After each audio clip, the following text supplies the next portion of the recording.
We're sharing a great business story today, a really great business story with a great name, a name you'll know well. Ups and downs, lucky breaks, challenges, present and past, lots to talk about today.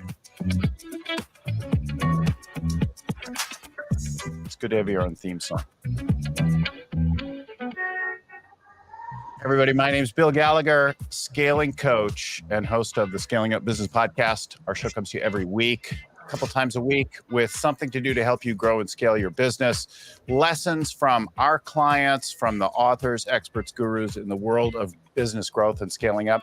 We also bring to you lots of CEOs and folks who want to share their experience. Definitely nothing's ever handled, and you're going to hear that today as we go through growing a business. There's nothing ever handed to you that in any sustainable way anyway. All right, we're over 500 episodes now, and you'll find all that back catalog and more wherever you get this. YouTube, Apple, LinkedIn, Facebook, Twitter, even X, whatever they call it. You can find all that and more wherever you get that. Or you can go to scalingcoach.com. Scalingcoach.com is our website, place where all of our tools and things like that, programs, and then all the back catalog of our websites is available.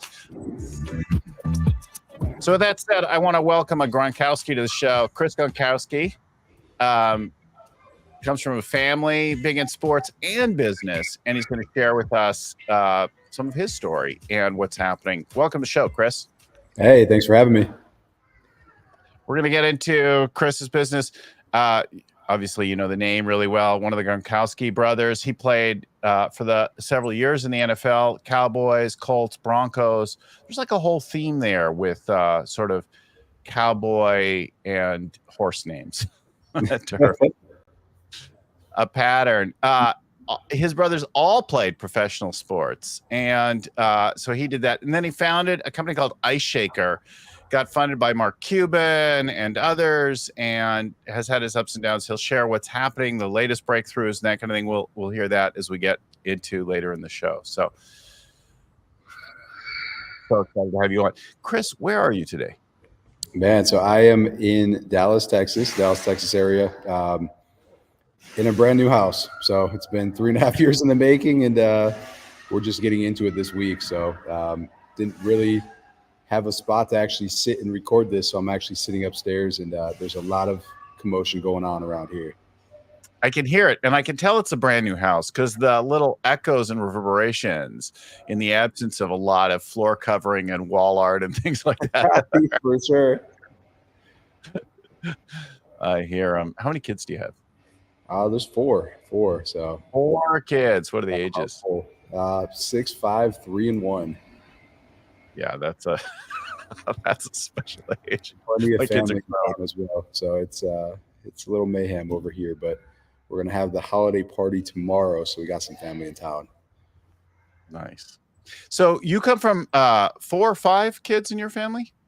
Yeah, so 5 brothers. I'm one of 5, and I was the middle of the 5 boys. Yeah. And all professional sports, 4 NFL, 1 baseball. That's correct. Yeah. The oldest brother actually never played football. Shame. Yeah. He went out for 1 practice. My second oldest brother threw him a pass. It hurt his hands, and he said that football wasn't for him. I think he regretted the decision later on. Yeah. But also business in the family, right? Growing up, you learned obviously something about business and sports along the way, because there's a lot of business through the family, from Gronk Fitness to Ice Shaker and so on, right? For sure. So 32 years now, my dad's been in business with his fitness equipment company. So it's been something that we grew up watching, seeing, and then evolve into something much bigger than when it first started. So 1 store, 1 location, to 17 different stores, to a entire business that also has a commercial department now at this point that takes over most of the Northeast. So Dad kind of started it. I think we kind of saw it without really knowing what we were seeing. And I think it kind of just from there Sorry, it's mayhem over here. I'm enjoying the kid noises. For our listeners, you're going to have to laugh for some of that to get the gold in today's show. For sure. But yeah, business early on. I was delivering fitness equipment as a kid. I was in the back warehouse. I was seeing my dad grow it from one store to over 17 locations, and didn't know at the time what I was really looking at, but had a great mentor later on when I wanted to do it myself. Yeah. What was it like? I mean, when you think back to the early kid lesson, what was your childhood like versus friends, family, people you grew up? What do you notice? Like, where did the early seeds of business and that in particular come in, and how did that carry through? Yeah. So, I mean, the big thing with us was we were always outside. We were always competing, literally in everything we did. If my mom made dinner, it was who could eat more, who could eat the fastest. In the basement in my dad's business that he started was fitness equipment, but we had our own gym in the basement, and it was who can lift more, who was faster, who's stronger, but really everything. You were competing against our brothers, always trying to beat the older brother, and then always making sure that the little brother didn't catch you. So 5 boys, all of us were about 2 years apart, and we were that neighborhood where it was just all kids. You went to your neighbor's house, you played with them, the kids all came to our house. It was nonstop. And, back then you kind of just walked over, and you started playing and competing, and there'd be 4 or 5 different kids at our house every day, plus us. And I think it just bred, it bred competition. It bred teamwork as well. And then at the same time, our parents just did a really good job with us, really teaching us the value of a dollar. They came from nothing, not much at all. I think my mom said my dad had $60 when they got married. And, he had to go from that to working 2 jobs to try to get his business off the ground. My mom, 5 kids, she did as much as she could work-wise until, she just couldn't do it anymore because she had too many kids. But it was always about, hey, if you want something, you got to pay for it. You got to earn it yourself. So we had a paper route. I think I was 8 years old when we started a paper route. Had that for about 8 years. I started umpiring when I was, 12, 13 years old, whatever age you could umpire at. Started working for my dad at 15. And really it was, hey, if you want to go to college, awesome. You're going to pay for it or you're going to get a scholarship. You want a new car, great, go buy a car. So really it was all about, if you want it, you got to earn it. And I think that's huge. In a world where parents love to give their kids everything they want, it doesn't teach them, that value of hard work and what a dollar is really worth. So I think that really helped us all excel. And then on top of that, just my mom would always make sure, we were getting in there, getting our homework done, doing our work before we actually went outside and played. So when we got home, it was get your homework done, get the projects done, get everything done, and then you could go out and play. And so that really helped us in school as well. So we were actually all, for the most part, we're pretty good students. Mm-hmm. It's interesting, the paper route, right? That's a thing that people can't comprehend today. News arriving on a printed paper. It's like, and what is a newspaper? Well, we took the whole internet and then we printed it out on a paper and we brought it to you every day, sometimes twice a day. And then you threw it away and we brought you a new one tomorrow. Yep. It's exactly what it was. You'd send somebody back. I was thinking about this this morning early. Like, what if I had an iPad and I could see that at, say, 10 years old or something like that, my 10-year-old self, and it still had, like, it was connected to an internet, right? Like, it would have just been mind-blowing to think about, like, how that was. Of course, if you sent back an iPad that couldn't connect to anything, it'd be pretty amusing too. Yeah. But that whole notion, so what did you learn from the paper route? So just from the paper route, it was 5 brothers, and we had to find a way to get it done every day. So it was teamwork. It was kind of what it came down to. You had to negotiate with the brothers. You had to find a way to either convince one of them to do it, or you had to do it yourself. And really, so you shared the route. For sure, yeah. So all 5 of us had to do it. We had to get it done by a certain time every day, and sometimes it would be all of us doing it. Sometimes it would be one, and it was good battles. Like, you found a way to get it done every single time, but at the same time, you also found a way to work together so that you weren't doing it every day, or if you would take a certain day, that was your day, and you really just started just learning how to delegate and how to work as a team together. Now, in my paper route, it was a humbling lesson about being a middleman because we had to collect the money. Did you have to collect money for yours? We did. So my mom helped us with that aspect of it, but we did have to collect the money, and then we'd always go around and give out the calendars at the holiday season to try to get a little extra tip or collect money that hadn't been paid yet for the year. I couldn't believe people who'd be like, I could see you in there. Like, why aren't you coming to the door to pay this 8-year-old kid? It happened all the time. Realize you're stiffing an 8-year-old, right? Oh yeah. Yep, that definitely happened. And there was always the same people, and then they would end up paying, a couple months all at once. Mm-hmm. Yeah, they're having tough times themselves, probably. They just were lazy, I think, and just didn't pay on time ever. And then was your next job working for your dad, or was it something else? So we kind of went to like umpiring, stuff like that. So we were doing stuff for the local baseball team. And then after that, when I was probably about 15 or 16, I started just doing weekends with my dad's company. Yeah. And working with your dad, what were the lessons or impressions? What are your takeaways from that early experience? Yeah, it was interesting, because you're doing pretty hard labor. You're carrying heavy equipment into houses, sometimes really small houses, and it was tough. So there were long days. I'd work 10, 11 hours and be driving across the entire state. But for me, for the most part, what I learned was, if you do the job and you show up and you put the work in, everyone else wants to work with you. So the guys would actually get to pick who they wanted to work with them that day. And I didn't get to pick because I was the youngest there. So like the older guys or the guys that had been there the longest, how my dad had it structured was they would get to pick who they wanted to work with. And within a couple of weeks, they were picking me, which was funny because I was the youngest one there. I wouldn't say I was the biggest guy or the strongest, but they were picking me to work with them just because I was going to show up. I was going to do the work. I wasn't going to complain about anything. And they just enjoyed working with me. So that was pretty cool to see that if you went there, you did your stuff, other people they're going to respect it and they're going to respect you. Mm-hmm.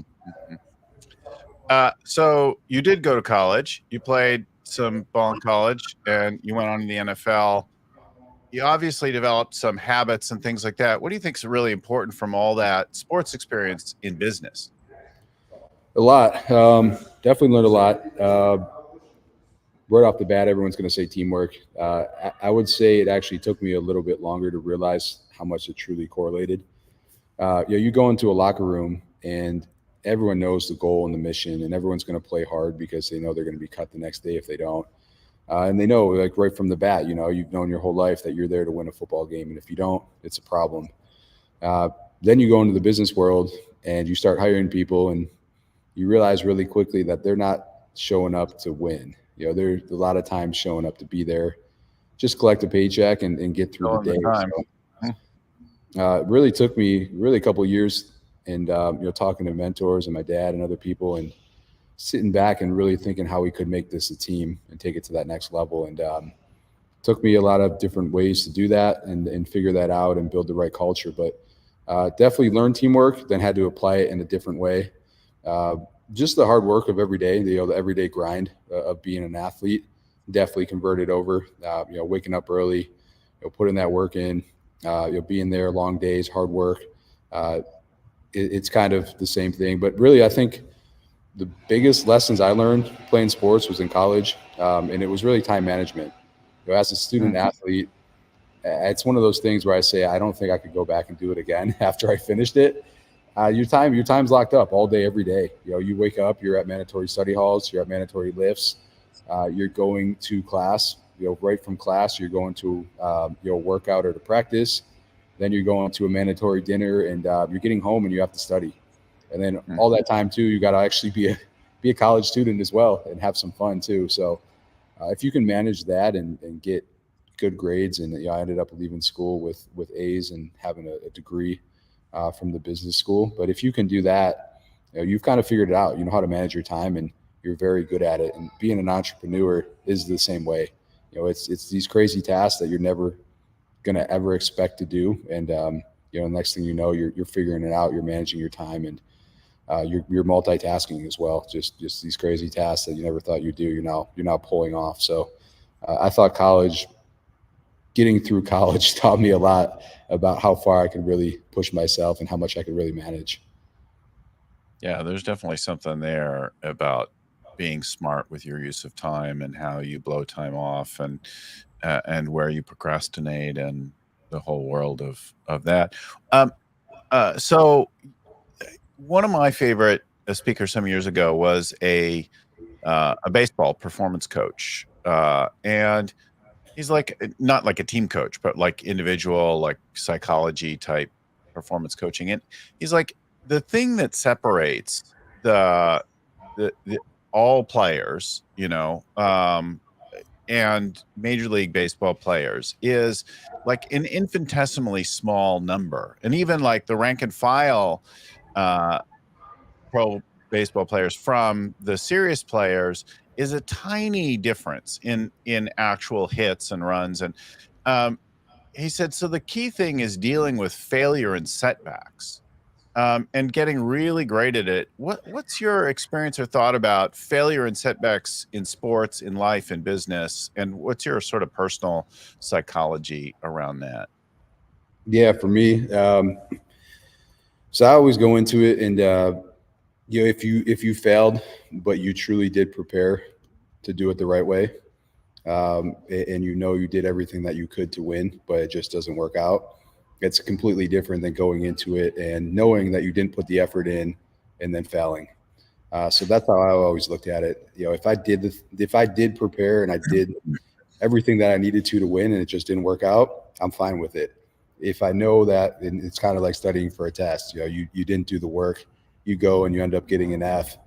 You could have actually done better if you put the work in. Then you feel terrible about it, and you got to figure it out and bounce back from that eventually. But that's how I've always looked at that. And then if it is a failure, if you learn from it, there's a lot that can come from that as well. But if you keep on doing the same thing over and over again, then it truly is a failure at that point.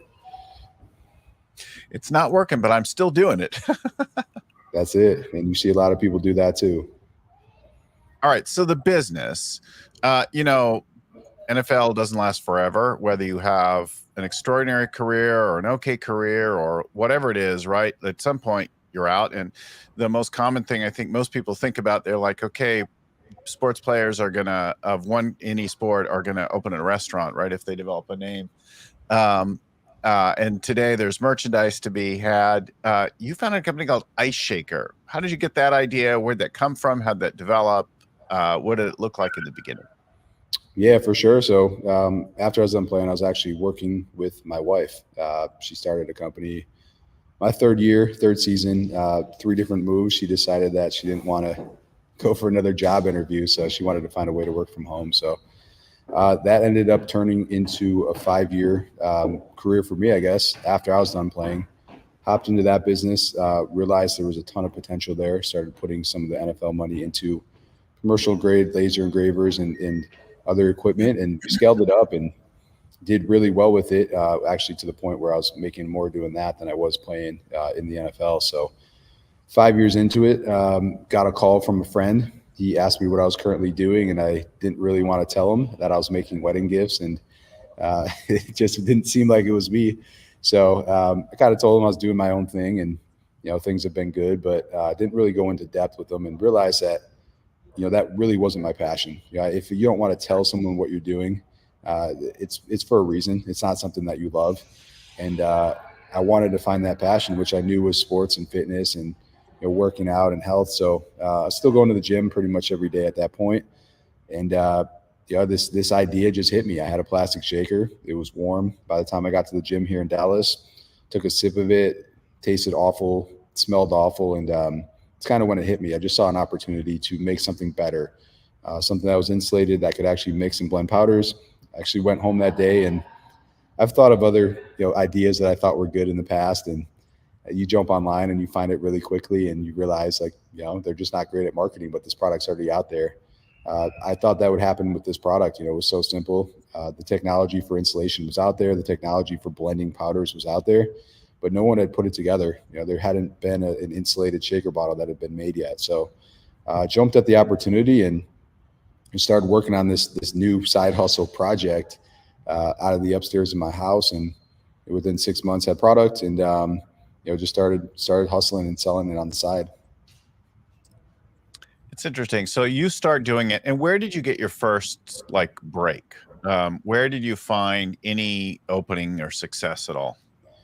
I mean, right off the bat, we were already sourcing product for my wife's business. So the biggest hurdle and the biggest step I think everyone has is finding a manufacturer, especially with something completely new, as they're not going to take you on. No one wants to be the first.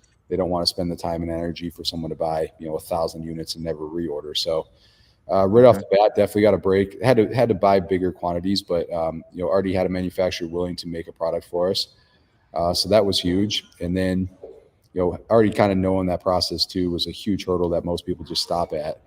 So I was able to get through that pretty easily. And then really the big break was 6 months in. That was, I guess, a 5-year plan in the making. An email from my agent back in 2012 when I was with the Broncos, just saying that ABC Shark Tank is looking for any current or former NFL players. I saw this email. I loved the show. I started, I left it in my inbox, and I thought in my mind, one day I'm going to go back and I'm going to respond to this email with some really cool idea. And, that moment ended up being almost 5 years later. So at 6 months, I reached back out to them. I guess it was 3 months in. I reached back out to them. At that point, I had about $25,000 in sales. I thought I had a proof of concept. I thought there was enough there to at least get their interest. And I told them I had this cool project. And, I was really hoping at that point to get on the show just for exposure. So they ended up writing back saying they would love to hear about it, submit a video. I submitted a video. A couple days later, they watched it and they hit me back and said that we'd love to have you on the show. So 6 months into the company, we were able to go on ABC Shark Tank and pitch the Sharks, and eventually got a deal, got offers from all 5, closed the deal, and the show aired. And, that's a huge break. People really don't get that opportunity to get in front of millions of people on that type of platform just 6 months into their company. So it did what Shark Tank does, and it shot us through the roof, and the exposure from the show was massive, and a ton of dollars came in that were marketing free, and it allowed me to take it from one product to over 60 different SKUs and eventually over 150 different SKUs within the next 2 years. So it seems like that was a pretty lucky break. Your initial lucky break of having the sourcing handled, and then this is your catapult breakthrough. What do you feel like has been the darkest or most challenging time? When have you been scared or, awake at 3 a.m? Ooh, first 3 years, every day. My schedule was pretty much wake up at 4, get to the warehouse, engrave, fulfill, customer service, really everything at that point. Then get back from the actual office and work from 9 to 5 on trying to grow and scale the business and market and all that. So it was tough. And the biggest problem was that I just didn't know how to delegate. I didn't really know how to run a business. I didn't know how to build a team. So I was trying to do everything myself. I knew I was good at multitasking and doing a lot of things, but when you do it at that level and your business continues to grow, you can't do it. There's just not enough time in the day. So the first 3 years was tough. I was trying to do everything. Even when I brought people in, I wouldn't truly delegate it to them. I'd ask them to take over marketing, and then I do it all myself anyways. So it was a grind, absolute grind. And it got to points where, I really didn't even know what was going on in certain aspects, where the product was or when certain people were paying and all that stuff, because I couldn't track it. I couldn't keep up with it. So it was kind of just get it done, get it out the door, and move on to the next task as fast as possible. But those were tough days, man. I'd probably say I was working over 100 hours a week for weeks on a time. We'd have family parties sometimes on Sundays, and I'd go over and everyone would be partying and I'd be sleeping on the couch. So that was my only time to really catch up on sleep. So it was wild, but really took till COVID to hit to really slow me down. At that point, I couldn't go to the warehouse because of the whole regulations with a certain amount of people being there. I had my 3rd kid at the same time, so I didn't have people to watch them. The kids weren't going to school. So it was just actually physically impossible for me to be there And because of that, I actually, for the first time, had to sit back, put a game plan together, and build a team. Yeah, it's interesting how sometimes our best business breakthroughs happen when our hand is forced. We get pushed into a corner, we get some constraint, and that's what leads to the up leveling, the innovation, that kind of thing. I've heard that a couple times. I've experienced it myself. So talk about, you go on Shark Tank. That's like your big breakthrough. You have a breakthrough in sales. Who are you selling to, and what does it look like after you do that, right? You get Mark Cuban, and who else invested? Yes, we got Mark Cuban and Alex Rodriguez. Both Okay. invested into the company. And then sales, I mean, for the most part, right off the bat, it's going to be B2C. Amazon exploded. We sold out on Amazon within 30 minutes. So got that restocked. Website sales were good. And then you would get right away, we got GNC as one of our biggest partners. We got on shows like Good Morning America and QVC. And for the most part, just smaller, just specialty stores as well. So other nutrition shops and gyms, just smaller wholesale orders, stuff like that. But for the most part, it was just this B2C customer who's selling direct to them. Direct. Yeah. And, margins are beautiful in the direct business.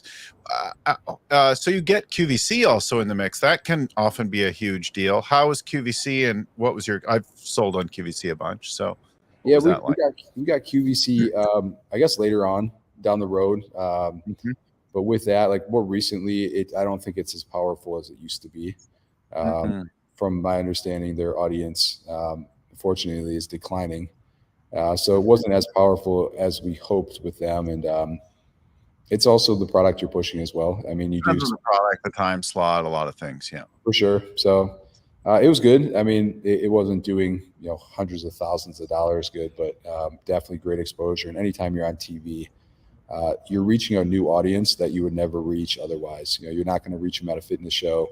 You're not going to reach them at a convention. And a lot of times you're not even going to reach them with social media ads. So you're getting in front of somebody that this is pretty much the only way you're going to reach them. So you're getting a whole new audience base by doing a show like that. Yeah, it's definitely an interesting thing. Our first show on QVC was like at 3 a.m. and we sold out of things. But it's a whole different animal, right? That's a very different, the structure, the way they run their fulfillment, the QC, the QA, the approval, all the setup. There's a lot of overhead in the way that you run that kind of a business. It's pretty impressive. They do train you really well. I went into the training course. I think it was 3 hours long.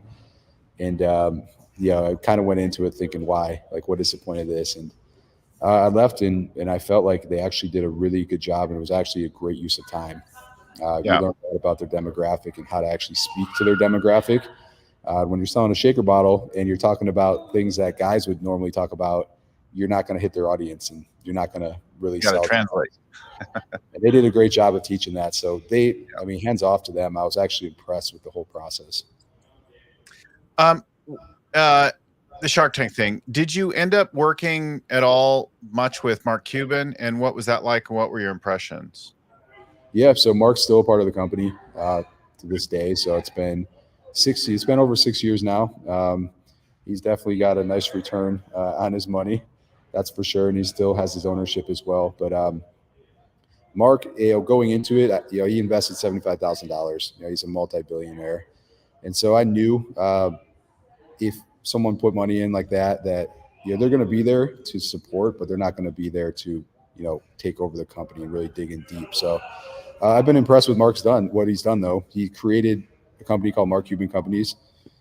He has a bunch of employees, and their job is to help out his investment portfolio. So I do have an advisor assigned to me. Anytime I have any questions, I reach out to him. I actually reached out to him this week about a question that I had. He immediately connected me with a CPA, actually, to help me with some of our sales tax stuff in other states. And you have that type of just access to people that are very knowledgeable and are going to give you an unbiased opinion. So Mark's also going to answer questions if you need him to. But again, his team knows a lot more than he does about the company. So, you're better off talking to his advisor, who's been able to dig in with me since day one and really help me out with harder projects.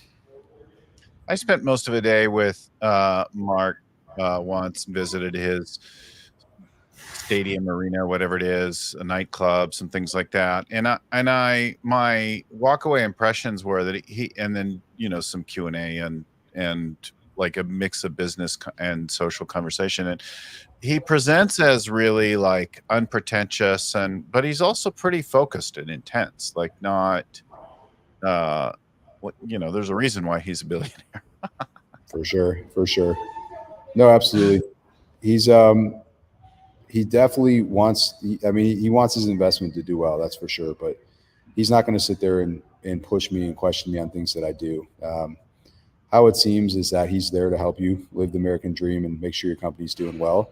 And if you don't need the help, he's going to let you go. But if you do need the help, and he does think that there's opportunities to get better, he will step in.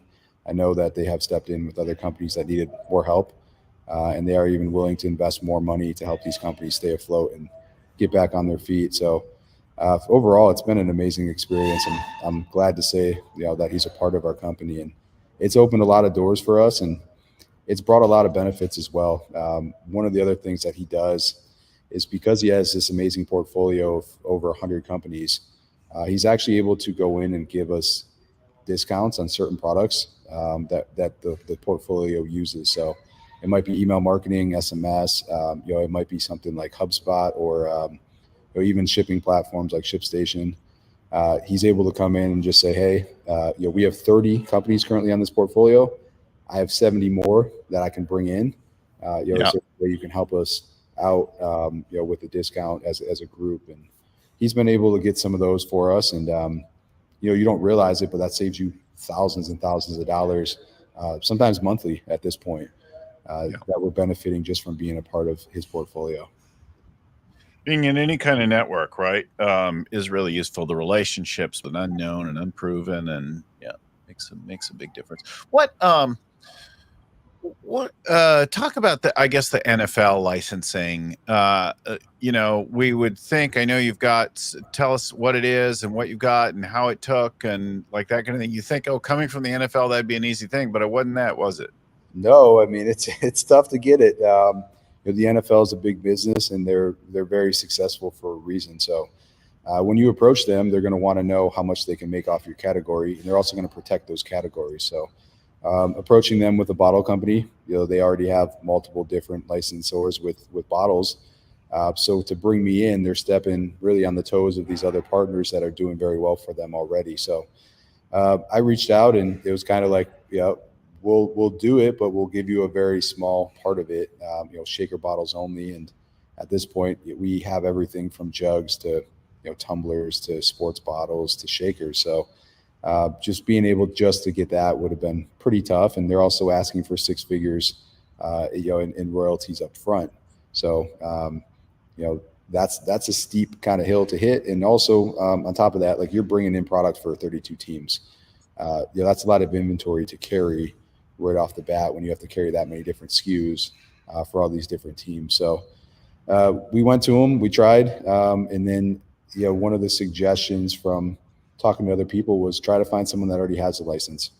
So we tried to find some of the bigger partners in the space, went to some of the shows, reached out to some of them, got turned down, and thought that there was really no chance for it at that point. I was going to look at pulling the trigger on just getting the license just for the shaker bottle. And luckily, one of the companies that I'd been trying to reach for a while ended up calling me out of the blue and asking me if I wanted to work with them. And I absolutely did at that point. So we actually made a really beneficial deal, I think, for both sides, where we both benefit. They're really good at selling retail. They'll get us into all the big retail chains with these licensed bottles, like the Dick's Sporting Goods, the academies, the rally houses, all the pro shops. And then for us, and what they are great at is B2C, and that's what we excel in. So, giving us the ability to still sell the product on our website is huge for us. So pretty cool deal where we both benefit from each other's sales, and we're both really good at 2 different aspects of the business. So we do have the NFL license now, and really just soft launched it at this point, and we have full 4-color, 4D bottles coming. So really cool new printing process that our manufacturer has, where the logos will actually pop on the bottles. You could actually feel the texture on them, and we should launch those next week, actually. So we're pretty excited for it. Well, it's interesting. If you look at it, would you how do you feel about the B2C or B2B? Ultimately, it's a consumer product, but working through a retail partner with the margins and the account management and all that stuff. Talk to me about that tension, and if you did it over, would you do it that way again? So for us, I mean, retail's tough. So we're definitely, I have no experience. I have no experience with anyone on my team in retail as well. So we've done it. We're in different retailers, but it's a hard game. I mean, if you go in there and you don't know what you're doing, you think you're getting good margin, you end up with almost nothing at the end of the day after the sales and the chargebacks and the shipping errors that you didn't send it in with the right 100%. Yes. So we went through that, and things are tough. It ends up almost being more of a break even at that point. So when this deal came up and a royalty deal came up, and they were already professionals at selling to retail and already had all the connections, it felt like a home run for me. So I jumped on that right away, and I feel like at this point in the game, that's by far the best play for our company to do. And it's going to guarantee profit. You're not going to have to worry about chargebacks or losing money. You don't have to worry about inventory and stocking it as well. And you don't have to worry about negotiating contracts and letting them taking advantage of you because it's your first time and you're not a known supplier. So also just free fills, getting on that shelf for the first time is extremely expensive. So I'm sure, a partner who has experience and already has shelf space doesn't have to pay that as well. So just so many benefits to do it this way that as of right now, I feel like this was the best partnership that we could establish. You're glad about it. Yeah. For yeah. Sure. When I talk to companies that sell kind of related products, I'm usually saying, how much can we do direct? Like, how much can you sell via Instagram and other channels through your own means on your own website, even avoiding Amazon where possible? Like, how much more direct could we be? Because although the cost of sale, the marketing is higher, the control of the relationship, the overhead of the platform are totally different. 100%. And that was our game plan actually going on Shark Tank. We sold out so fast on Amazon because we wanted to get our customers' data. We wanted to know who our customer was. We were so early on in the company that we truly didn't know at that point. And we wanted to build a database so that we can retarget and control our audience. The one big thing with my wife's company was that it was through Etsy. And at one point, they actually shut down all 3 of our shops because they said we weren't following their policies. And at that point, we had about 10 employees, shutting down all 3 shops because they went public and they changed the rules, and they said that you can only have one shop, you couldn't have duplicates, and out of nowhere they shut down all 3 of ours. It killed their revenue for over a week. So we found out really quickly that we have to control our own audience. If we rely on Amazon, if we rely on someone else, we're just putting ourselves at risk. At any point we can be completely shut down. Or you have someone like Amazon who comes in and they make the Amazon basic. If your product does that well, and they realize there's a lot of margin there, they're going to make the Amazon basic ice shaker. It's just bound to happen. So if that happens and that's your only source of customers, you're done. Like your company is pretty much worthless at that point. Yeah. What companies do you admire in close or related things? Do you model, look after, study? For sure. Some of them in the nutrition space, I really looked after. First Form is one of them. Andy Frischella's podcast, MFCEO Project, was something I listened to pretty much every day when I started this business. Really, his whole philosophy is just get really good at the basics. Get in there, get the work done, do the things that are going to make you better every day. And most people just don't do the work. So if you do the work, if you keep doing, you keep grinding, keep getting better every single day, you're eventually going to be successful.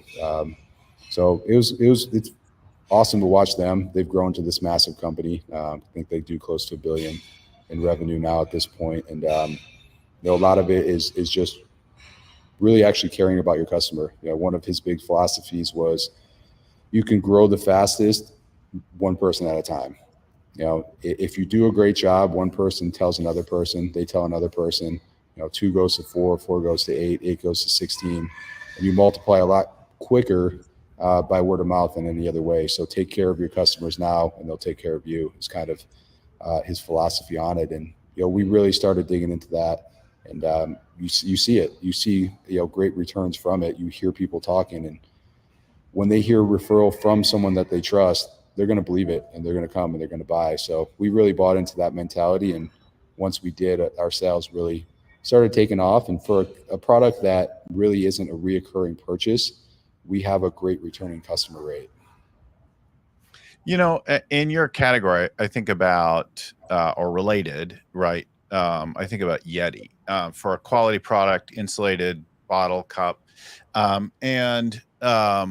brand power. What do you think about them? What do you try to draw from that company's example? Yeah, very, very impressive what they've done. They for quality, they upped this market so much. They demanded a price that no one could even think about before they started. So a ton of respect for them. And then they grew, from a cooler to an entire lifestyle brand of everything. It's crazy what they're able to offer now at this point. The one thing that we see happen over and over though is the customer service, especially for custom items, just isn't at the same level that it used to be because they are so big now. They're big, yeah. The one thing that we pull from that is they also, they protect their own product as well, which is good. And they have the ability to do so. So, the promo market and custom and great bottle market, they're doing it themselves and they're protecting it, which, limits the stock that's out there, which helps companies like us play into it. We're sometimes the next best alternative to a quality brand name product when they can't get their stock from Yeti. So it's worked well for us. The one thing we've known to do really well too is customization. We turn all of our stuff in 3 to 5 business days. When you reach out and contact us, we're writing back usually within an hour with proofs and pricing. And then when someone gets their bottles that they ordered on a Monday and it's Friday now and they have custom bottles in their hands for their event, it just can't be beat. So that goes again to just the word of mouth. Do a great job, really take care of your customers, and they might put a small order in for 10 for an event this weekend, but that next order or their friend of theirs might put in an order for 1,000 bottles next. I want to talk in just a minute about advice you'd give your younger self or your do-overs, changes you'd make if you could go back in time with what you know now. Before I do that, let me just some shout outs. If you would like to know more about our programs or see any of the past 500 plus shows in the series, you'll find all that and more at scalingcoach.com. Scalingcoach.com has our business growth coaching workshops, all kinds of things like that, plus all the back shows on everything to do with getting your people, strategy, execution, cash right, as well as our Growth Navigator coaching program that is the easiest, best way to get started with scaling up coaching. Meets every week. You get peers, accountability, a whole bunch of learning and coaching support for your company, scalingcoach.com. And our Growth Navigator program. Let me also say shout outs to the folks at Story On Productions, Seth and Cameron and Christelle, and Podfly, who gets our show distributed every week, and to my friend and mentor, Vern Harnish, who produces our show, or who's responsible for creating the scaling up framework that we rely on. So if you had to go back and do it over, or if you could give your younger self advice, what would you say? Yeah, a lot for sure. Really more of just having structure, business game plan, forecast, budget, something I didn't have at all until probably year 4. My dad would repeatedly tell me over and over, where's your forecast for the year? Where's your budgets? And, I just had the same answer, it's just working. So I'm doing what I'm doing. And, repeatedly told me to do it. And after, that 4th year, I finally did. And when I did, we 3x'd our profit. So actually knowing where your money's coming from, where the profit's coming from, also where all the money's going, where all the costs are, it's huge as well. Dad showed me how to break everything down into different profit centers and loss centers. This part of the company might be making money, but this part is, you got to reduce your costs instead of trying to increase your revenue on it. So absolutely huge. And I wish I actually listened at the beginning and it took more advice and feedback from my dad earlier on. I hear your background music kicking in. Oh, the yeah. company Ice Shaker, Chris Gronkowski, founder, CEO of iceshaker.com. Check it out. Find it there. Thanks again, everyone, for watching, for listening. Talk to you again next week. Keep scaling.